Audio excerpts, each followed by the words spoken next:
BFM Business, l'émission qui donne envie d'entreprendre, l'entreprise BFM, avec les éco-entrepreneurs. Arnaud Le Gall.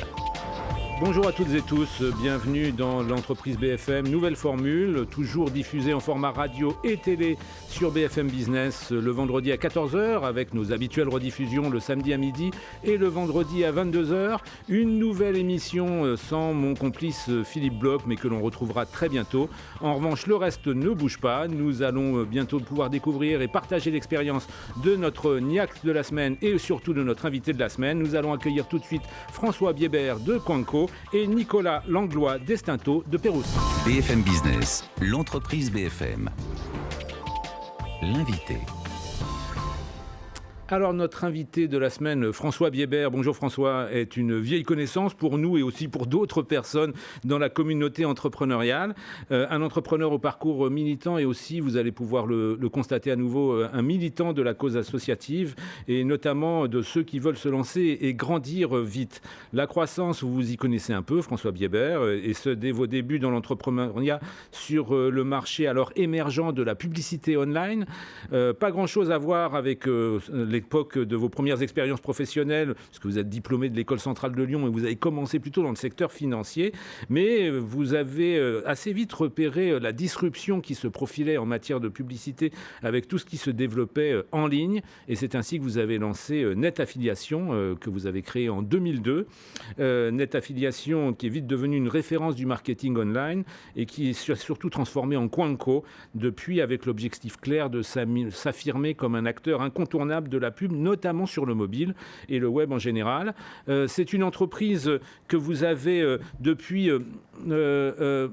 fait évoluer également dans son mode de fonctionnement. On aura, je pense, l'occasion de l'évoquer, et aussi dans ses dimensions au sens géographique du terme, avec une très forte internationalisation. L'international, vous vous en occupez aussi par ailleurs, au sein de Croissance Plus. C'est l'un de vos nombreux engagements au service des autres entrepreneurs. Il y a également le MoveJ où vous êtes mentor. Vous allez pouvoir nous expliquer aussi pourquoi toutes ces missions sont importantes et même vitales, je crois, pour le dirigeant d'entreprise que vous êtes. Bienvenue François. Bonjour.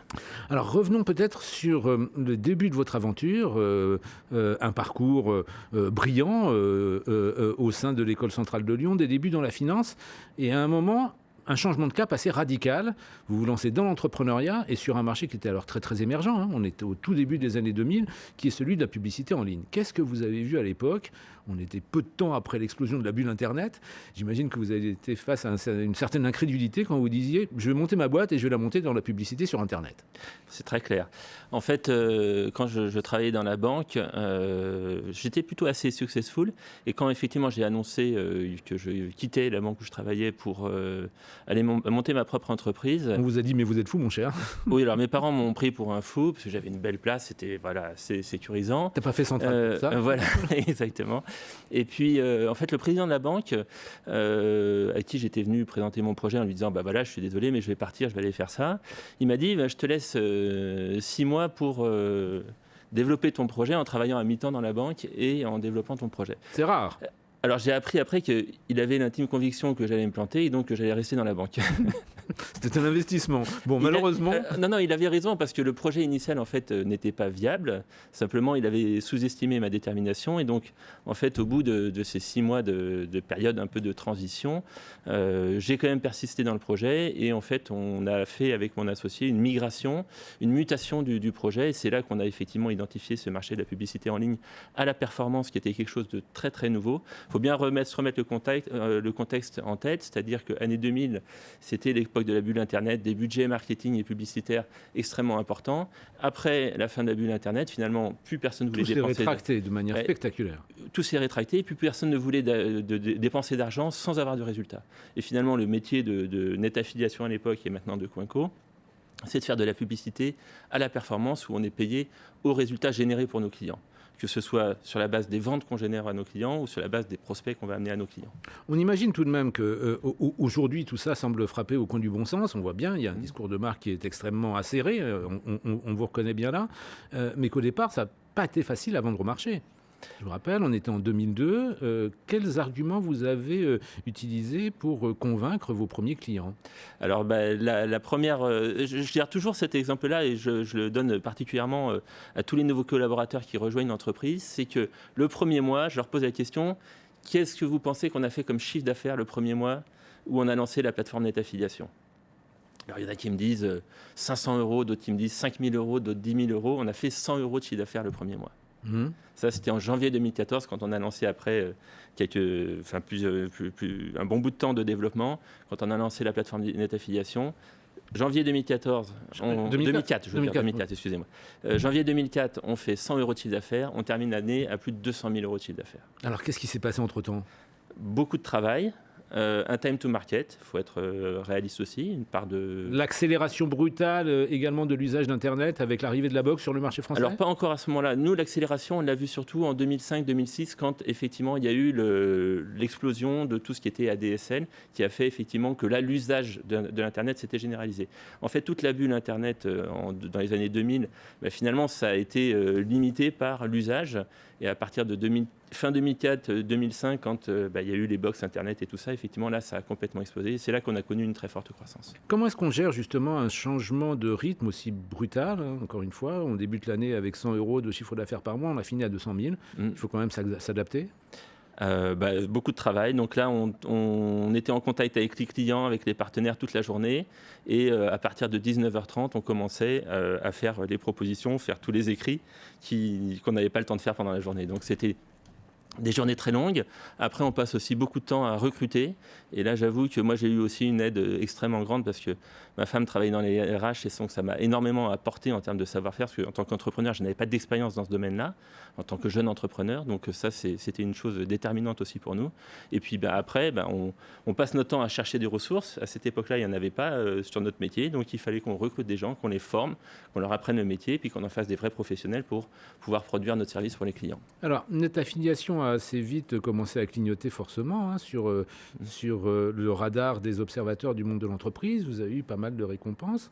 Certains en auraient profité peut-être pour marquer une petite pause. Et on a l'impression que vous avez toujours eu envie d'aller de l'avant. Et quelques années plus tard, le mobile est arrivé. Vous y êtes allé avec beaucoup de détermination. Vous avez changé l'appellation de votre entreprise pour que peut-être la marque Quanco soit plus facile à porter à l'international. C'est quoi ? C'est la volonté de se dire les opportunités n'attendent pas ? Oui, les opportunités n'attendent pas et surtout, je pense qu'en fait, une entreprise, elle doit être toujours en mouvement, elle doit toujours être en recherche de croissance, en recherche de développement et que ce soit, je dirais, sur l'élargissement de notre offre à travers le mobile en 2012, dans les années 2011-2012 et puis également dans notre développement international, on a toujours cherché finalement à se dire, on fait un métier qui est très très exigeant d'un point de vue investissement technologique et plus on va pouvoir finalement amortir ces investissements technologiques sur une base large, plus on sera performant et plus on va quelque part créer les bonnes conditions pour se développer dans le futur. Alors, à faire le rappel de cette histoire entrepreneuriale en accéléré, on a l'impression que tout ça a été fluide. On imagine qu'il y a eu tout de même des moments de surchauffe, quelques galères stories, éventuellement quelques erreurs. Partagez-le avec nous. On est très très friands de cela dans cette émission. Alors, oui, c'est clair. On a les moments les plus compliqués pour vous en tant que dirigeant? Les moments les plus compliqués. Je pense que 2009, ça a été une période très très compliquée. Je vais donner quelques exemples. 2009, on sortait, donc 2004, on lance la plateforme. 2005, 2007, 2008, des années de croissance extraordinaire à 3 chiffres. 2008, j'ai plus le chiffre exactement, on devait être à 17 ou 18 millions d'euros de chiffre d'affaires. Donc vous voyez, vous passez faire une croissance extraordinaire en 4 ans. Et 2009, c'est la crise de 2008, on a les répercussions avec énormément d'impayés dans l'entreprise, un énorme impayé de 400 000 euros qui met l'entreprise assez à mal. Et puis finalement aussi, on a eu tout ensemble, c'est-à-dire une crise d'impayés qui génère derrière une crise aussi de liquidité dans l'entreprise, et puis également une crise de fonctionnement, puisque finalement, on avait connu une croissance très très forte. 2004, on est 2. 2008, on est 80. Et je croyais avoir structuré l'entreprise. J'avais lu les manuels de management, donc je savais que c'était compliqué, j'avais fait tout ça. Je croyais avoir structuré, je pensais que ça fonctionnait, mais ça ne fonctionnait pas. Et donc là, tout a explosé en vol, et j'ai eu 3 mois pendant lesquels on s'est mis d'un seul coup à perdre de l'argent. Et on perdait 70 000 euros par mois. Là, c'était de la perte sèche. Donc en septembre, ça m'est arrivé en juillet 2009. Autant dire que j'ai passé des mauvaises vacances. L'impayé, c'était le premier jour de mes vacances en plus. D'accord. Que j'ai appris ça. Et septembre 2009, donc j'ai réuni tous les collaborateurs. Je leur ai dit, ben voilà, là, j'ai parlé honnête, c'est-à-dire j'ai dit, voilà la situation, on perd 70 000 euros par mois. Soit on se retrouve les manches et on change ça, soit dans 3 mois, il faut que je licencie 30% d'entre vous. Et toute l'entreprise s'est mobilisée et on a redressé la situation puisque en 2010, on a fait une croissance de 30% et on était profitable. Ah bah alors là, on a envie d'entrer dans les détails, François Biebert. Vous dites, on s'est retroussé les manches de toute évidence et on fait autrement. Qu'est-ce qu'on change ? Alors, on change, en l'espace d'un trimestre, on change surtout le mindset. On change ce qui fait que les gens se... Ouais, c'est l'état d'esprit au quotidien ou la culture de l'entreprise ? Non, alors on ne change pas la culture en 3 mois, ça c'est pas vrai. On change le mindset, c'est-à-dire qu'on remet les gens focus sur les bons problèmes. Ça c'est possible. Et c'était quoi les bons problèmes en l'occurrence ? En fait, ce qui a créé la crise de fonctionnement interne, c'était le fait que les collaborateurs ou certains collaborateurs étaient plus focalisés sur des problèmes non clients, donc sur des problèmes d'ego, d'ambition, de personnalité, de relations, plutôt que d'être focalisés sur les problèmes des clients et des partenaires. Donc ça, effectivement, c'est très rapide dans le mauvais sens. L'avantage, c'est qu'on peut aussi le remettre assez rapidement dans le bon sens. Après, changer la culture, ce n'était pas nécessaire, parce que la culture était bonne, mais il fallait adapter le fonctionnement, adapter un certain nombre de valeurs aux nouvelles ambitions du groupe, aux nouvelles perspectives et aux nouveaux modes de fonctionnement. Cette phase défensive a duré combien de temps avant que l'on repasse dans une phase de croissance, de conquête, comme celle dans laquelle vous êtes visiblement encore ? Je dirais, elle a duré 6 mois. Elle a duré 6 mois où là, il a vraiment fallu... en fait, pour moi, c'était pas une phase défensive, c'était une crise de croissance. On avait grandi très, très, très vite. Je pensais que les choses fonctionnaient, elles ne fonctionnaient pas comme il fallait. Donc, il a fallu faire le travail pour que ça fonctionne réellement. Il y a eu une première phase où, là, c'était l'urgence, donc il fallait serrer les boulons là où ils devaient être serrés et remettre les choses dans le bon sens. Et après, il a fallu redéfinir le projet de l'entreprise, 2010. Là, on a passé toute l'année à redéfinir le projet de l'entreprise, redéfinir la stratégie, et c'est ce qui a amené toute la deuxième phase de vie de l'entreprise de 2010 à 2017. Alors effectivement, qui est passé par notamment une internationalisation extrêmement spectaculaire, parce qu'aujourd'hui, il y a combien de filiales dans Quanco ? Du reste, Quanco, aujourd'hui, ça pèse quoi ? Alors, Quanco, aujourd'hui, c'est un peu plus de 50 millions, 53 millions en 2016, et puis on devrait faire une soixantaine de millions en 2017, je voulais dire. Et en 2018, on devrait faire une soixantaine de millions. Et une présence dans combien de pays ? Je crois qu'il y a plus d'une douzaine de filiales, c'est 14 pays. On en a ouvert 4 l'année dernière et fermé. D'ailleurs, ça, c'est un point aussi assez Alors, racontez-nous important. justement, comment est-ce qu'on gère une internationalisation à un rythme aussi soutenu, et puis en même temps avec beaucoup de pragmatisme, c'est-à-dire qu'on ouvre des filiales, on peut en fermer également ? Alors, on avait commencé l'internationalisation de Quanco en 2008. Par quel pays ? Mais avec une approche très, on va dire, conservatrice, c'est-à-dire que c'était des personnes qui étaient sur Paris et qui travaillaient sur les marchés qu'on voulait ouvrir, principalement marché européen. Et à cette époque-là, on s'était dit on va aller plutôt sur l'Europe du Sud parce qu'ils sont un peu en retard par rapport à la France, et plutôt d'aller se confronter à des marchés extrêmement matures et extrêmement compétitifs. On va aller sur des marchés où on a peut-être un peu plus de chances d'y arriver plus facilement et de se faire notre première expérience. Ça, c'était donc 2008-2010. Et à partir de 2010, dans notre refondation stratégique de l'entreprise, finalement, on s'est dit il faut qu'on aille physiquement dans les pays pour avoir un vrai effet de levier. Et donc, c'est là, on a ouvert notre premier pays en 2011.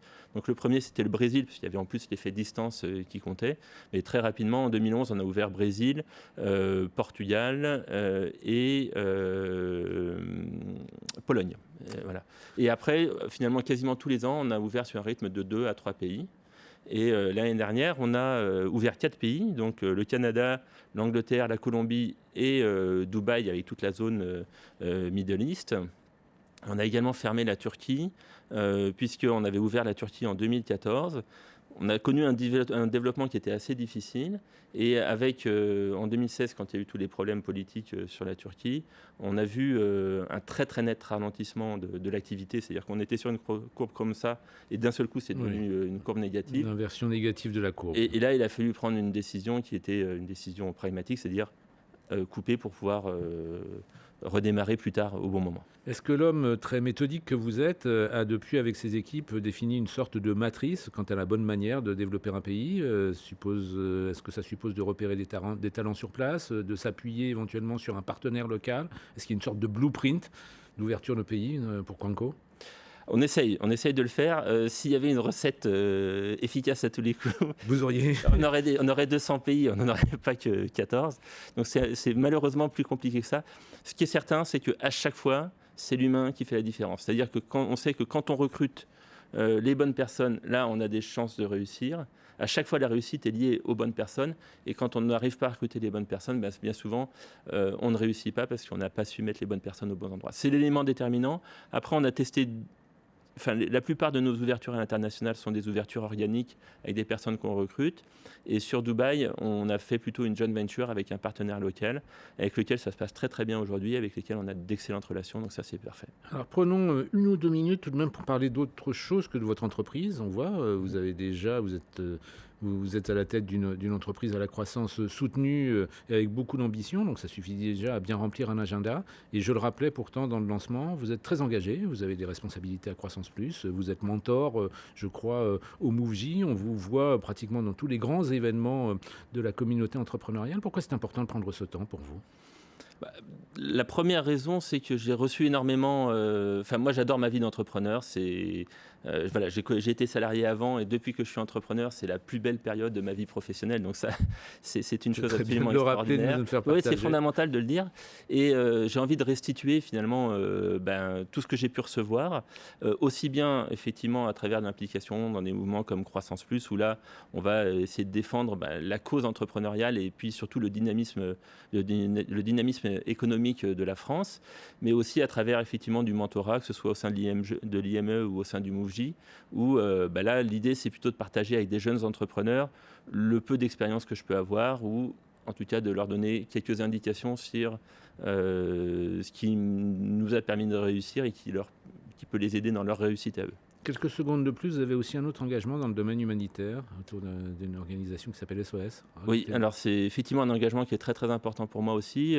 J'ai co-créé avec d'autres entrepreneurs une association humanitaire qui s'appelle SOS Attitude, qui fait tout ce qui est hébergement d'urgence sur des zones de catastrophes naturelles, de guerre. Et en fait, notre approche, c'est toujours aussi d'appliquer ce mindset entrepreneurial à l'action humanitaire. Donc on va sur le terrain, sur des zones d'urgence, tremblements de terre, catastrophes, et c'est d'avoir le maximum d'effets de levier de par peut-être notre approche entrepreneuriale. Il n'y a pas parfois, on va dire, un télescopage d'agenda entre ces engagements-là et toutes les demandes multiples, incessantes, quand on est à la tête d'une entreprise comme Quanco ? Comment est-ce qu'on gère ça ? Comment est-ce qu'on se fixe des priorités entre ces choix de cœur et ces impératifs de raison ? D'abord, il faut déléguer et faire confiance à ses collaborateurs, ça c'est fondamental. Et moi, j'ai aujourd'hui la chance d'avoir des collaborateurs qui sont très très proches, que j'apprécie énormément, que j'ai tous associés au capital de l'entreprise aussi. Et ça c'est fondamental parce que ça donne une confiance non pas à des collaborateurs mais à des associés. Et donc le mindset là aussi est complètement différent. Et après, il faut effectivement apprendre à gérer son temps et à se libérer du temps. Quand je pars en mission humanitaire, je pars du jour au lendemain, puisqu'on ne planifie pas les catastrophes naturelles. L'avantage, c'est que j'ai aucun client qui m'a traité d'imbécile parce que je ne venais pas à un rendez-vous. Au contraire, il le décale une semaine après ou 15 jours après, et il me reçoit avec un grand plaisir et un grand intérêt. À plusieurs reprises dans votre témoignage, on a saisi l'importance qu'a pour vous la dimension collective de l'entreprise. Vous êtes très très investi aussi dans tout ce qui concerne la qualité de vie au travail et la réflexion sur la manière dont on organise son entreprise. C'est un chantier qui vous occupe beaucoup, vous et les gens de Quanco. Racontez-nous. Alors c'est un chantier, oui, effectivement, que j'ai lancé. Et en fait, j'ai tenté de lancer en 2009 quand on a connu les problèmes et la crise. J'ai pas réussi à ce moment-là. Donc j'ai d'autres urgences peut-être collectivement. Oui, évidemment. Puis peut-être pas su faire à ce moment-là. Et depuis 2 ans, en fait, je me suis remis sur ce chantier-là, qui était un chantier en fait d'adopter des nouvelles façons de travailler, de changer, de sortir du cadre traditionnel de l'organisation d'entreprise.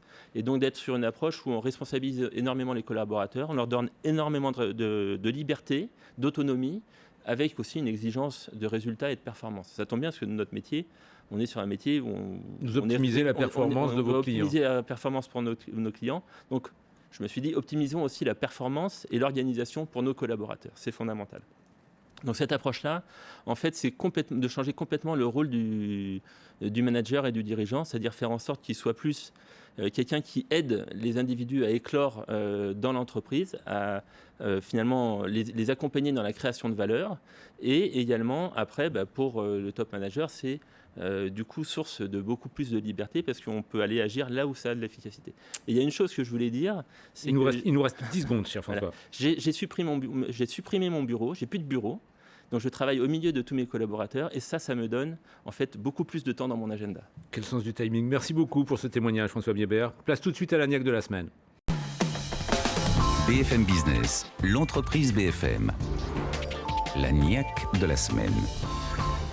Nicolas Langlois d'Estinto, le cofondateur de Pérus, est donc notre niaque de la semaine. Il est à la tête d'une jeune entreprise qui fait de la vente de chaussures en ligne, mais de la chaussure péruvienne. Il va nous expliquer pourquoi et comment, avec ses associés, il joue sur ce facteur de différenciation. C'est aussi un adepte d'une méthode d'accompagnement des créateurs d'entreprises que vous connaissez bien, François Biebert. C'est le mentorat dans le cadre du MoveJ, représenté cette semaine encore. On est ravis de vous retrouver par sa déléguée générale, Bénédicte Sanson. Alors Bénédicte, très rapidement, vous nous refaites le pitch sur le mentorat du MoveJ dont bénéficie Nicolas. Le pitch du mentorat, donc un entrepreneur expérimenté comme François, par exemple, qui va bénévolement accompagner un jeune entrepreneur par du questionnement et par du partage d'expérience. L'idée fondatrice, c'est d'aider l'autre à grandir dans sa posture d'entrepreneur, dans son savoir-être d'entrepreneur et de l'aider à trouver en lui-même les bonnes solutions pour développer l'entreprise qui lui convient. Donc il ne s'agit pas d'appliquer des conseils tout faits ou des choses que l'on a déjà expérimentées,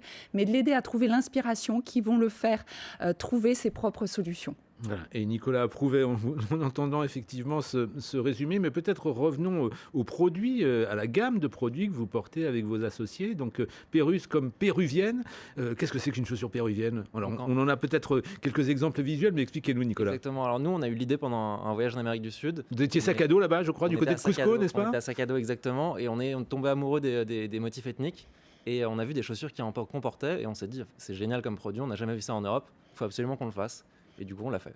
Et ça n'existait pas, donc, encore une fois, ces sneakers, pour employer des termes sur place, de la mode. C'est vendu aux touristes, mais c'est un produit qui est un peu folklorique, avec beaucoup de couleurs. Nous, on l'a un peu adapté, on l'a rendu plus facile à porter pour des urbains parisiens, français ou n'importe qui dans le monde.